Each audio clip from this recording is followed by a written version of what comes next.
solution methods around. The purpose of this panel discussion is, say, twofold, I would think. Given the bewildering array of optimization problems that we have seen, one of the questions that comes to mind is there any particular common feature or list of common features that we can extract from the given problems that we have that can set a research agenda, for example? Is there anything that joins the different problems together that we have seen? And the other question I would like to throw at you, if you want to, is there any particular gaps in theory, between theory and practice that you would like to identify that's really a burning question for you, or not only for you, for maybe several of you? So please, any takers?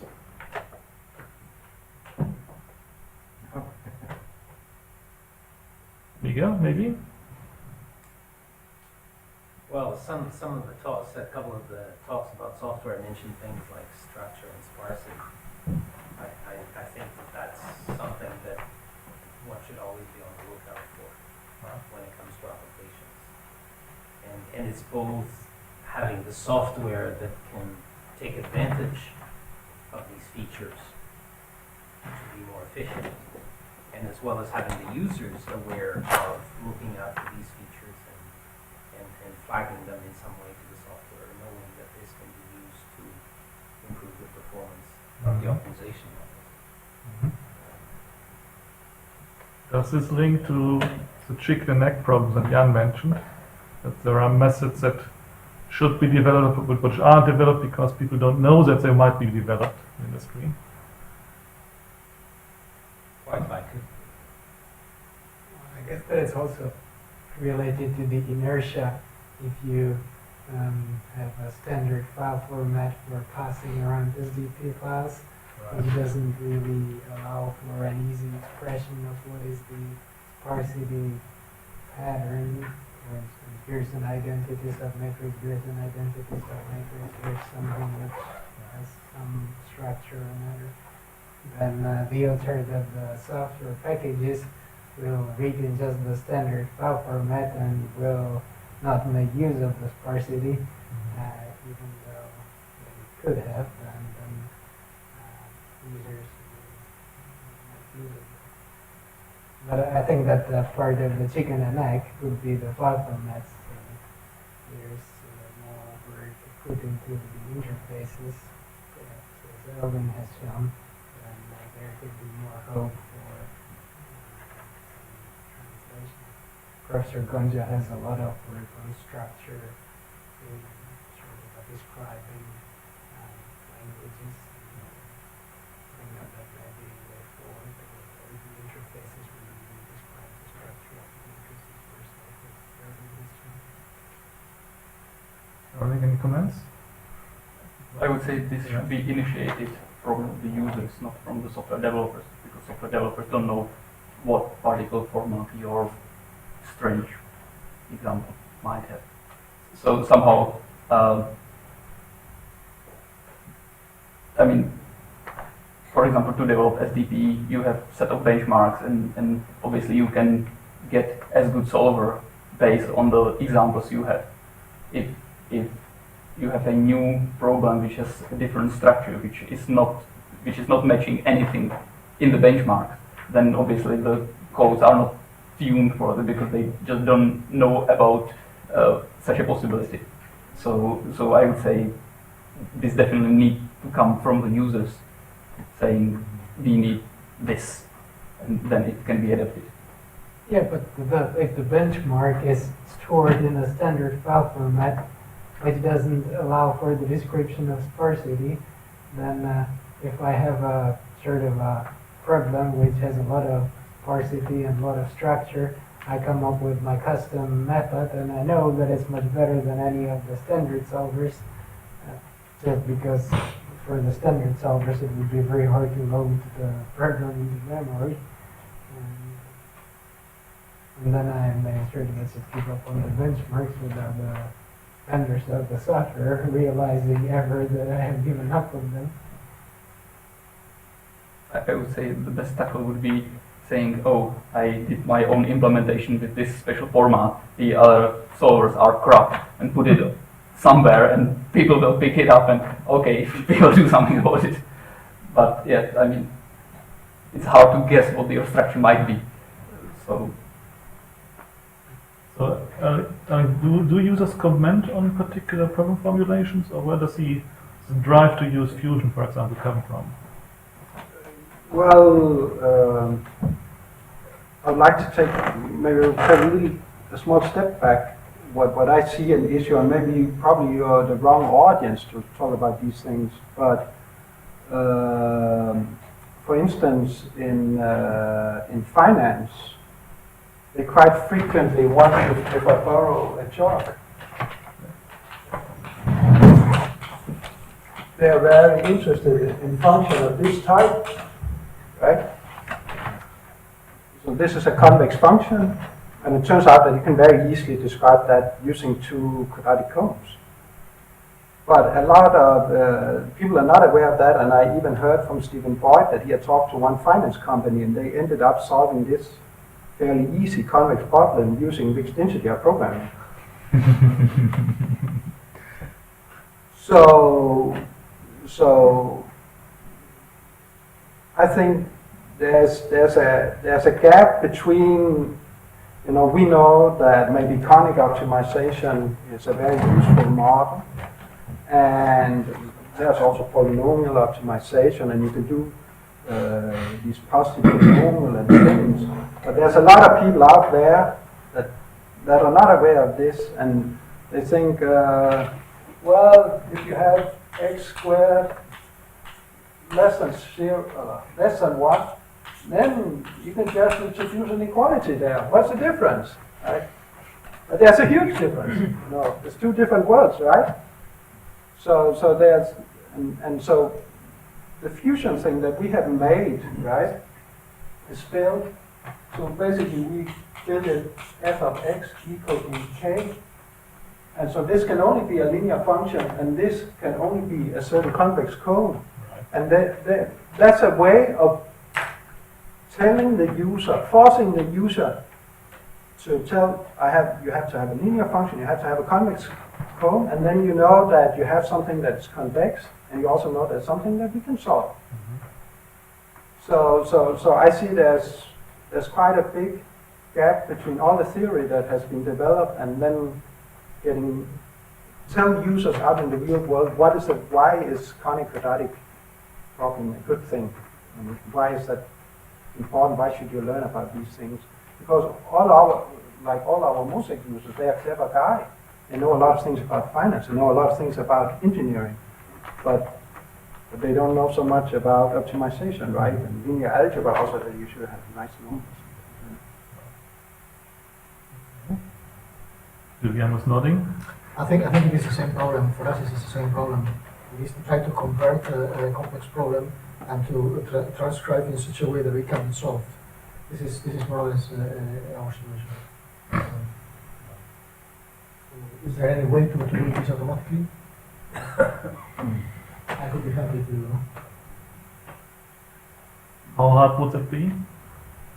You get us laughing? I was laughing because I was thinking that's right. It is important to make this. It's like a translation. We were talking about translating from one format to another, but it's also a translation of the problem from thinking in terms of the application and thinking in terms of the optimization.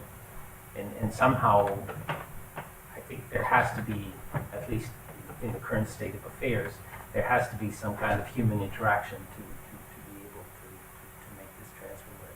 I think improving the syntax like Fusion does already is a good step forward to help in that direction. But I find that often, certainly in my experience working with users with companies that have an application that want to make use of optimization, what has worked very well is to have a person involved in the project, and in the case with a university, it would be a student that's involved in the project. And then the student often plays for a while this ping-pong role of talking to academics, talking to people at the company, and trying to square the circle, in a sense. But eventually, this ends up leading to an understanding of both what's possible and what's needed, and coming up with at least something that goes some distance towards answering the need. And in a sense, it's that translation that needs to be done, but it's very hard to just do it quickly, because to a large extent we're speaking different languages. You know, we're talking about cones and functions and convex sets and polynomials and SDP and all these things. But a lot of these words don't mean much or anything at all to the person that has the problem. And vice versa, you know, right? And vice versa, you know. There's all this terminology when we talk about filter design, which is whole. But the filter design is a whole new world in itself, and at some point it's to be able to look at this and come up with a comment, like there was a comment from Florian in answer saying, I think the way you're doing is Went over my doing head. this, but it's making those links that needs to be done, and I think that really requires a human interface to build these links and build successful collaboration. So this is a start. How often do you think you encounter problems that are completely beyond the reach of current methods? Very often, daily. If I knew what the methods were, I'd tell you what the current methods were. I don't know. Probably. Every day I come across something that I think, you know, there must be something out there that they can do this, but I'm just not aware of it. Mm-hmm. Every complex design is a multidisciplinary optimization, which is beyond the reach of current methods. I think. Be it aircraft, ship, biscuit tin, doesn't matter. We're trying to optimize on so many domains at once, in such a high-dimensional problem, that it's beyond the reach. So it's a very simple question to answer every day. But then what you need to do is to look at how to decompose it, so you can start making progress, at That's what least you do, in yeah. parts. And what makes these problems so difficult? The number of domains you've got to optimize in simultaneously, exactly as from the European Space Agency was saying.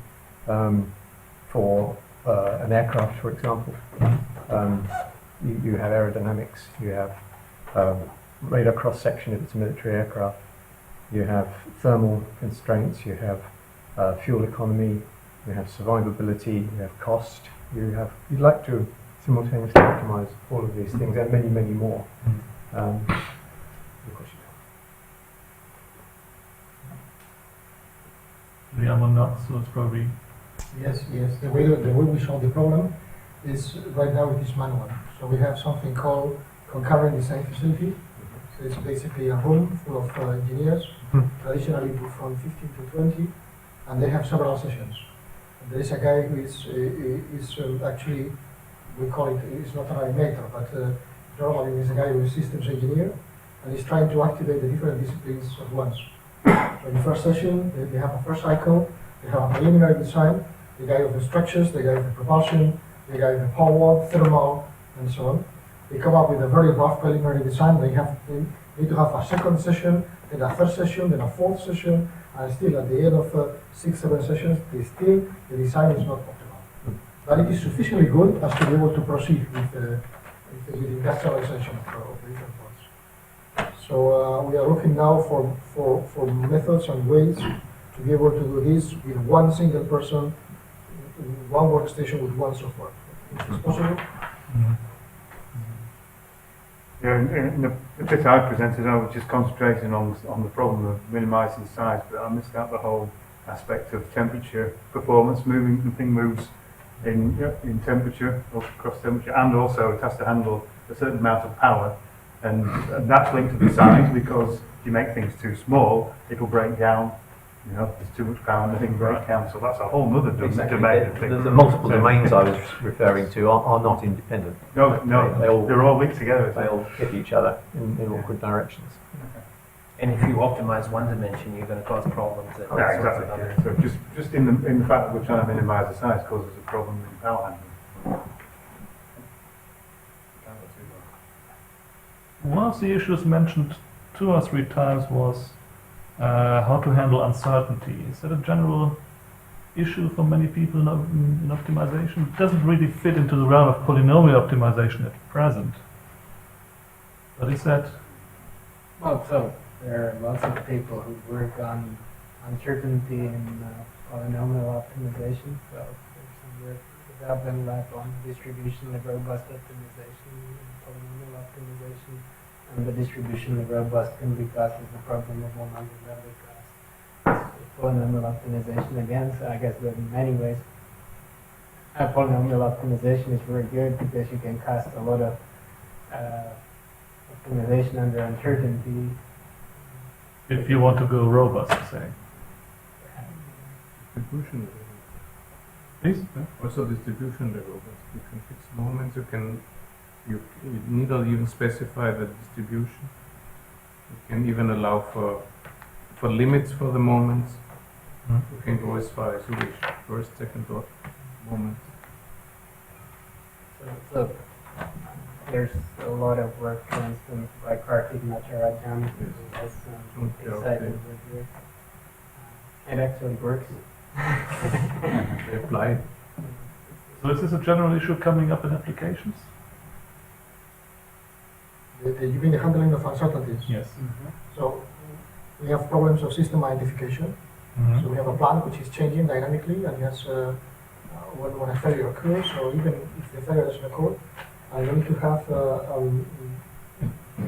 means to be able to do system identification in real time, online, Right. autonomously. So this is another problem which is interesting to us.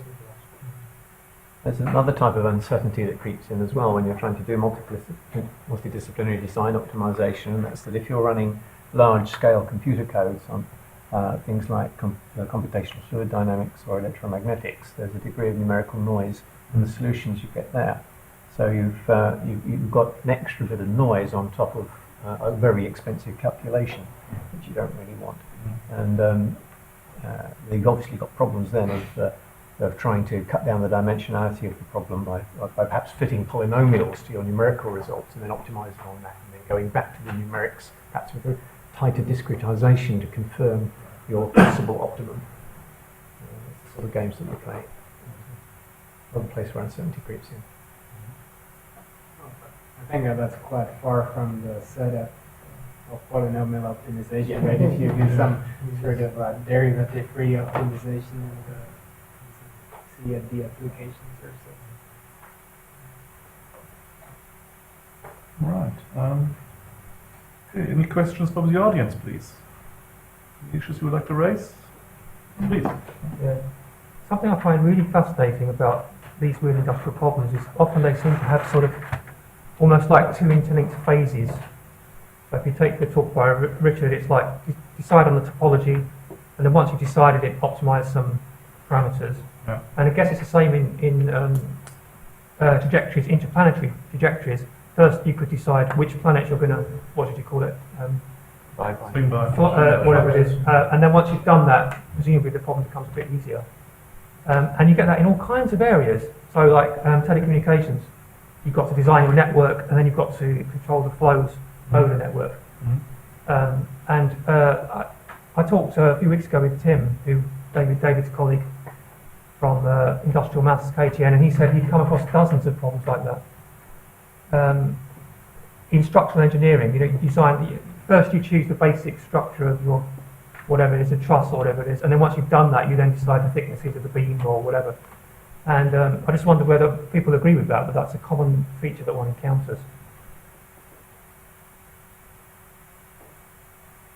My impression, my question would be, is it a feature of the problem, or is it part of the way we tackle it, in the sense that we say, we can't optimize everything at once, so first, let's look at the structure, set the structure.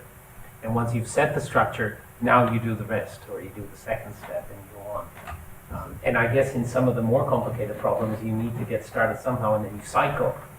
And then you might revisit the structure and say, okay, now that we've changed this, can we go back and improve? I'll give you an example. In the case of designing a rocket, you need to design a rocket, and one of the outputs that you want to know is the number of stages of your rocket. It can be 2, 3, 4, whatever. So you are melting mixed integral optimization with nonlinear solvers and everything at the same time. So it's not easy at all. So it's easier to fix the stages and then optimize. And then once you have fixed the stages, the rocket will not take off because your propulsion will not be enough. So you will need to take away mass. If you take away mass, you cannot make the rocket sufficiently to launch your payload. You have to reduce your payload. And again, so There's another feature creeps in here with expensive design projects like that, and with aircraft as well, which is that in order to reduce the risk, you'll tend to start your initial concept stage of your optimization design process with the last thing you made. Consequently, what's always struck me, it doesn't matter at what scale of the hierarchy of design you're talking, but there's always a very real chance that you'll miss very interesting parts of the optimization space simply because you're not taking enough risks. And that's where computer optimization, if you could build in some of these topological, structural other choices early enough into the process, you could end up in an entirely new and very fruitful part of the design space, and that's what I find is quite exciting about the whole process.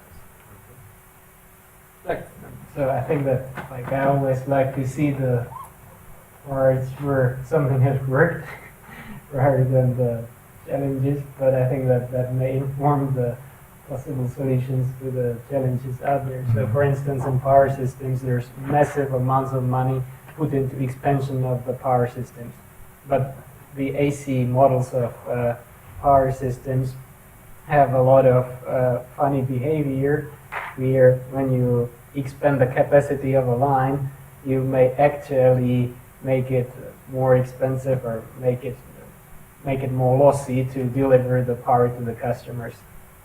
And so it's quite important to do that well. And many utilities still use very basic sort of a pen and paper, Microsoft Excel and a simulator sort of approaches. But there are now much more sophisticated approaches. So there the challenge is to take into account the switches. Most power systems companies have thousands of switches in their network, and they can change the topology of the network at will, well, or not. Yeah. But they can change the topology of the network, and the key thing in the network expansion there is to do the expansion such that you consider the switching decisions in the read course. And that gives rise to some enormous stochastic programs with integer recourse. But then when you work very hard, IBM now has Jonas Wilhelmsen, who is one of the people who work on the column generation for stochastic programming, and it turns out that you can actually solve very large problems of that sort for realistic thousand plus instances. Mm-hmm.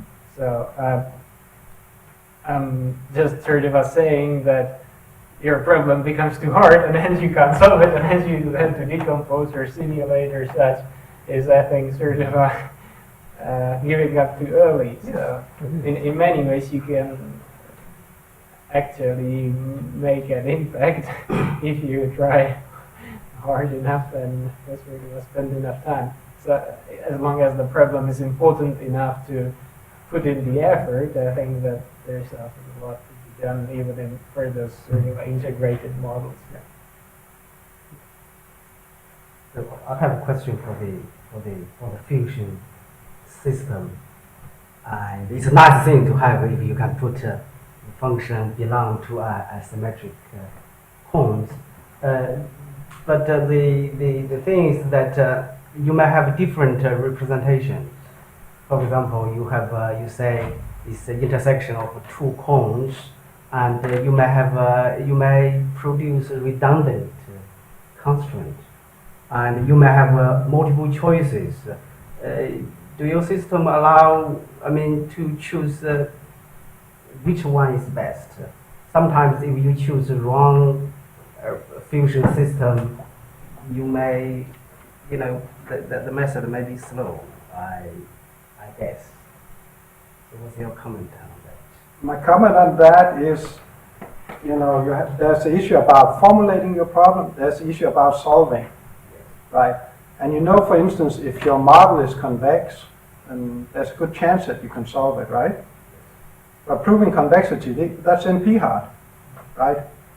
So what that is telling you is that these things, you know, believing that you can get some kind of system and it can read your mind and then generate the optimal C code for you, that's never going to happen. I don't think it will happen in my lifetime, at least. Okay, so the thing that you are talking about, you know, what we say to the user, if you write a linear function in a suitable convex cone or convex set, there's a good chance that we can solve it. But if you do sufficiently stupid things, we will still be in trouble. But we will try to educate the user and tell them you should do things in this way or that way, and if you do that, then it will be good enough. But there's limit to what a system like this can do to help the user. So it's the same thing if you want to solve a linear equation system, right? If the matrix is very ill-conditioned, you will get garbage, and well, that's the way it is. So there's, the way I think about it is, you know, you cannot, there will be a person that has to model and he has to be sufficiently clever about what he's doing. So there's the positive side of that is there's a lot of room still for humans in the loop, right? So is this an educational issue, you think? That we need to educate users as well as mathematicians to do the right thing? Yeah, I think there's a, you know, things are like linear algebra, numerical analysis, complexity issues. You don't have to know all the dirty details, but you should have an understanding of these things to build a good model. I can comment on that as well. Whatever you create, users will misuse it. I mean, the typical approach is that you give, you create the input problem or structure that it's relatively close to the solver, that if it's properly given, the solver will be effective. But then you will have always users who don't want to read all the details. And for example, we have users who just use dense solver, although their problem is sparse because it's just easier to read it, the documentation. So definitely education, but I guess you will never reach the stage that people will actually do what, as a programmer, you thought they should do. So. I could comment. Well, just Yeah, please. still, there is in linear programming, there are very good, in commercial software, there are very good resolvers, including Mosaic, which get rid of redundant constraint that can simplify the problem. There is nothing like that in most SDP solvers. They just take the problem as it is. I don't know, you mentioned some pre-processing or some resolving in Mosaic now for SDP.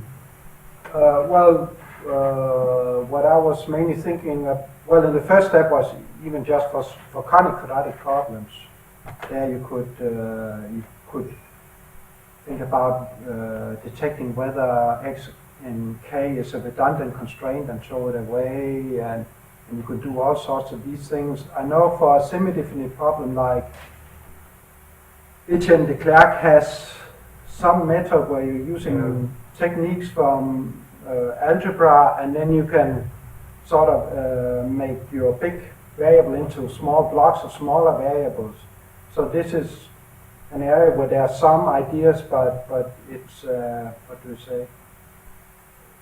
It's an area to explore, and I guess there must be something that you can do. But on the other hand, my experience is that quite frequently, if you do really nonlinear things, so it's something like in linear programming that you have a polyhedron that, you know, you may have multiple optimal solutions and things like that, and that actually means that you can do things, whereas if you go to nonlinear problems, the solution might be unique and there's less chance that you can actually reduce things. So take an entropy problem or something like that, and then it's harder to do something. So So this is sort of a gray area where, but I don't think that we will ever in semi-definite or conic quadratic problems will be able to get the big reductions that we are having in the linear case simply because of the linear structure gives rise to something special. Right, but perhaps once you move beyond the convex quadratic and into the polynomial, there are things you could help the users with, right? There's still a lot of interfaces which look like just what Hamza has shown, which require the user to sort of give you all the derivatives, and that's going to be quite painful, right? If you have a program which sort of is like what I have shown, where you have quite structured matrix, and then you want to compute the Hessian sort of on a piece of paper, or sort of compute the structure of the Hessian on a piece of paper, that can be quite a lot of work, even when you know how to do the work, right? And so perhaps in the case of polynomials, where doing derivatives is easy enough for the computer, polynomial optimization problems could come with some sort of automated differentiation as a certain requirement or like standard, and I guess that wouldn't hurt anyone. Adam? I'm very much aware that somebody needs to be promoting SDP within industry. I know it's already used in certain sectors. Who's the best person to do that? Is it academics? Is it knowledge transfer scientists? Whose duty is it? And who will be most effective at doing that? Comments? Software company?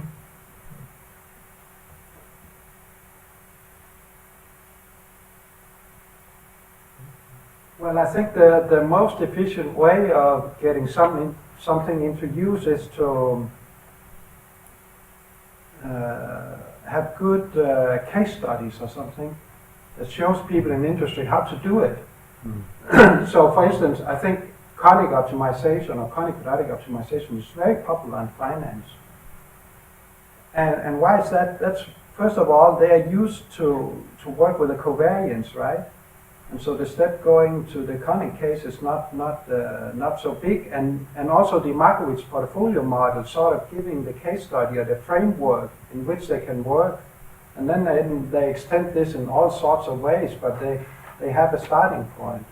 So I think there's been a lot of work on robust optimization, for instance, but what is lacking there is in certain area, I don't know what, there would be a case study showing that this is a good idea and this is the way you should do it, this is the way you should build your uncertainties, and you should, sometimes even in finance people come and ask me, so where should I get the covariance matrix and where should I get my estimate for the returns, right?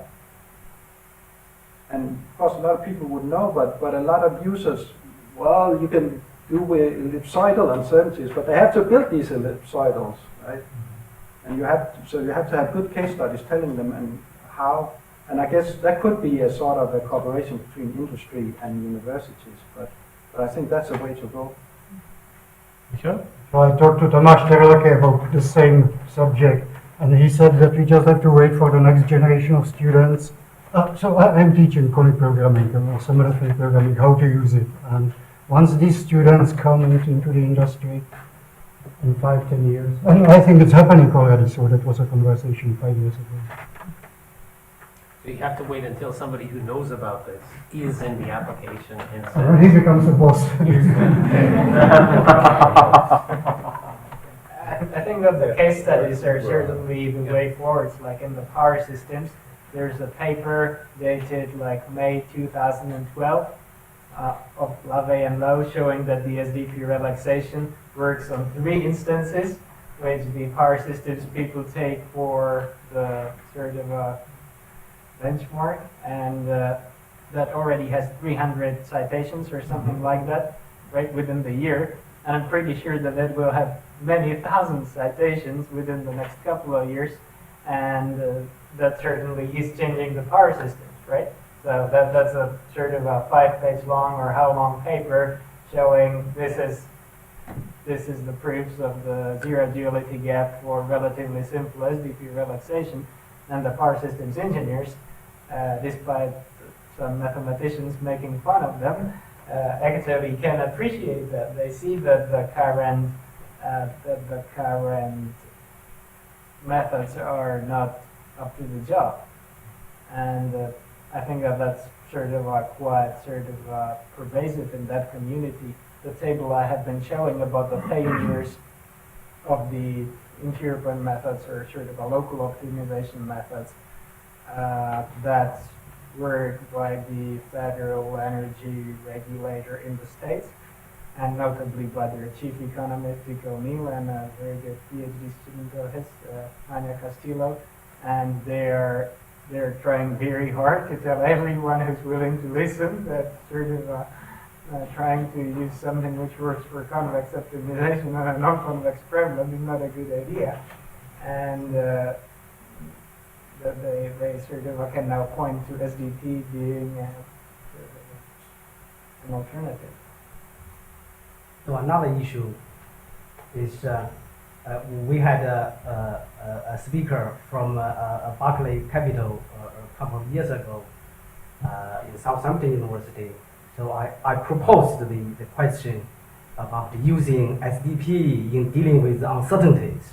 And they said that they have a massive optimization problem, and they solve the problem, a small problem, parallel or in certain way. And if you plug SDP solvers, and they have to wait for the solution. And the other part of the officers, people, they cannot wait for the solution. So probably SDP solvers should be, if it's faster, there may be some people who may want to use it. That's one experience that I had. Nice. Well, but I think finance there's a whole range of problems, and some, so there's this called high frequency trading. So there you have to make the decision like this. Yes. But there's also, sometimes you maybe trade only once a day or maybe once a week, and there you have good time. Yes. For instance, you could imagine, I have had users, they in fact wanted to solve a bunch of problems quickly, but it was okay for them to find maybe an estimate for the covariance matrix that was a low rank, because then they could do the other computations efficiently. So where the role will be of SDP in finance is, maybe it's not useful for something, but maybe it's useful for some other things. That's true. That's the problem that actually we were talking about, the covariance matrix with a low rank. Yes. And the current software from academics from university public available softwares were not fast enough for them to use, and they cannot use. They just use PCA. I just truncated the throw away all the small eigenvalues. Yeah. That's fast enough for them, and otherwise they would use it. I think because it would give you a better. Sounds like it will to me. One quick last question. Guillermo showed one or two roadmaps, so optimization on a chip, which I found quite intriguing, and I think Alan doesn't quite agree with the idea of optimizing everything in an automatic fashion. There always must be a human in the loop, so maybe we can just go quickly around and collect some opinions. Optimization on a chip, is this possible in 10 years, 20 years, 15 years? Yeah? Well, on the assumption that you will have software powerful enough, that you will have chip powerful enough, then the human interaction there can always improve it to higher level than automatic. So I think I wouldn't expect much of it.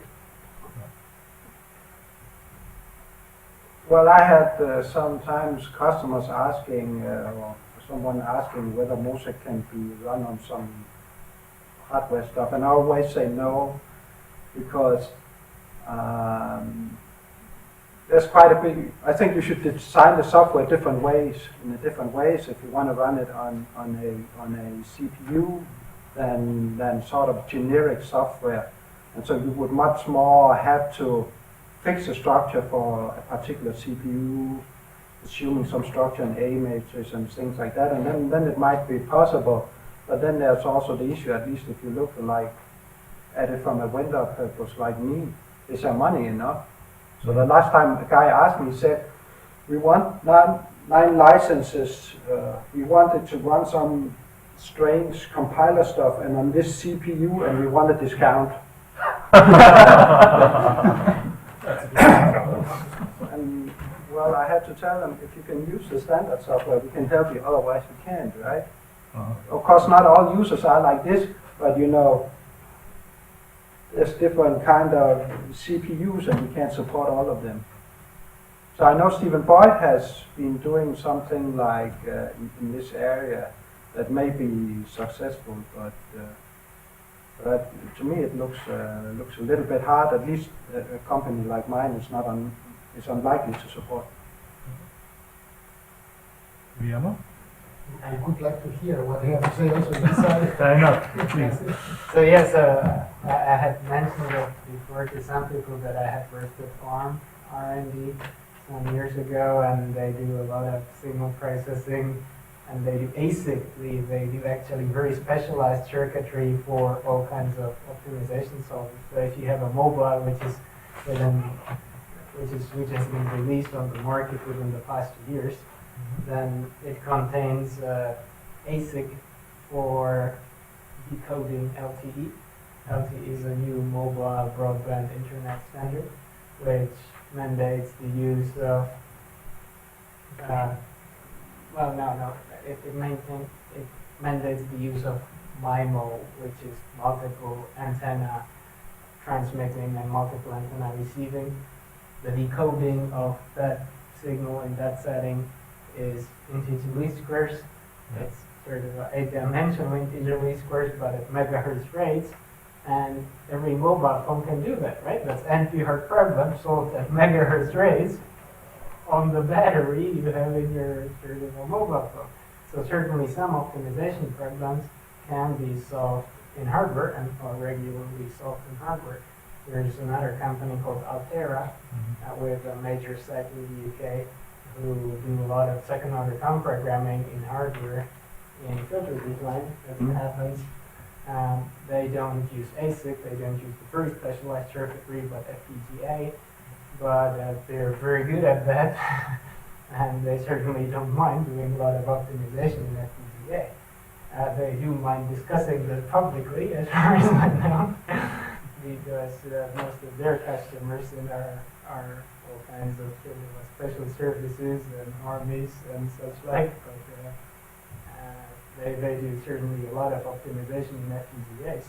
And then sort of there are people like Steve Boyd who do optimization in C code, which is generated from your program description, and then you can compile the C code on anything which can compile C code, and that's quite a wide range of art. So there's certainly a range of things being done in hardware already, especially in the signal processing space. And so I think it's already here, right? It's just that it's not sort of a branch and bound and cut integer linear programming, but rather some sort of continuous optimization. Given what the circuit industry has done in the last few decades, I think that they may well come up with some things that we have trouble believing are possible at the moment. But at the same time, I do believe that it'll be nearly impossible to get the human out of the loop. I think we can make the humans work easier and faster, like instead of having a team of 6 or 7 people having multiple meetings, we might have 1 or 2 people using more advanced software to get the work done. But at some point, I think we still need a human in the loop. Just Yes, sure. It's been said that they already use optimization things on FPGAs and chips in mobile communication systems, looking at the state of the channel and optimizing the system to get the best out of it. So it depends on the problem. I mean, if it's a well-defined problem like that, then that's fair enough. But if it's not that well-defined, you're always going to need some human input to tweak things. Yeah, I'm a bit time conscious because the wine is warming up. So okay. So I suggest we finish the panel session right now. So thank you very much again.